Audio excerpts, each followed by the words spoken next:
As a Chelsea supporter and Arsenal supporter, Olivier Giroud has been in the news. It looks like he is going to get a move to AC Milan.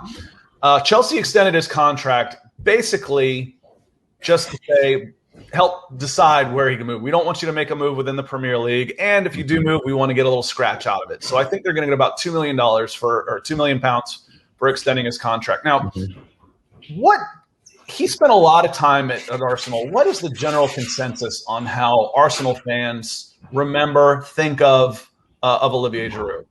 Yeah, I mean, I think his legacy is an interesting one. Certainly, he won't go down as one of Arsenal fans' favorites, but he was very well liked, right? I mean, he was always a pretty affable guy, a lot of smiling. I think he took a lot of the younger players under his wing as well, and he had some amazing goals. That said, he did cause some divisiveness the last several seasons because he's a striker that misses a lot of chances. He gets involved in a lot. He's great with his head, right? I mean, he scores a lot of headers, but man, he can be frustrating.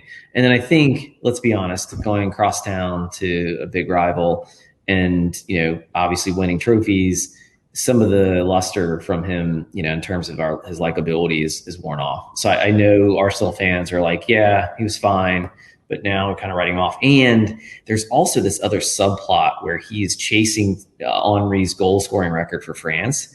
And so, most Arsenal fans, all Arsenal fans don't want that to happen. Yeah, so unless it was in an Arsenal shirt.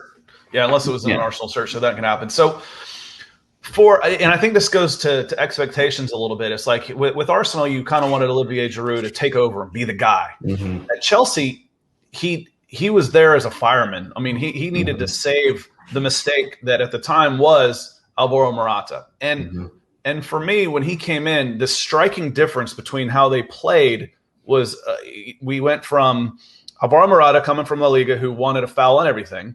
If his back was to the ball and he felt contact, he flopped to the ground and looked up and went like this, versus Olivier Giroud, who comes in and is playing a point forward position where he looks like a basketball player in the post, posting up with his back to the goal and just strong.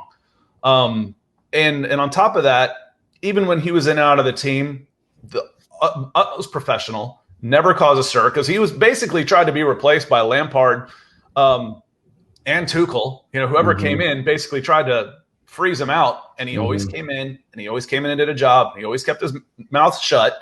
Yeah, he wants to play, but I think he is universally loved by Chelsea fans for the 3+ years that he spent in blue.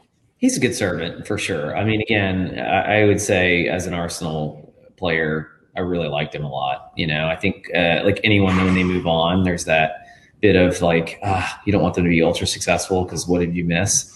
But again, he has been interesting lately too. He did cause some issues in the France locker room, the whole Mbappe sequence. Now, do we blame Giroud on that for that? No, who knows, right? Are we going to go with Mbappe on this one? I don't know, right? I mean, who knows? All we know is that locker room was effed up.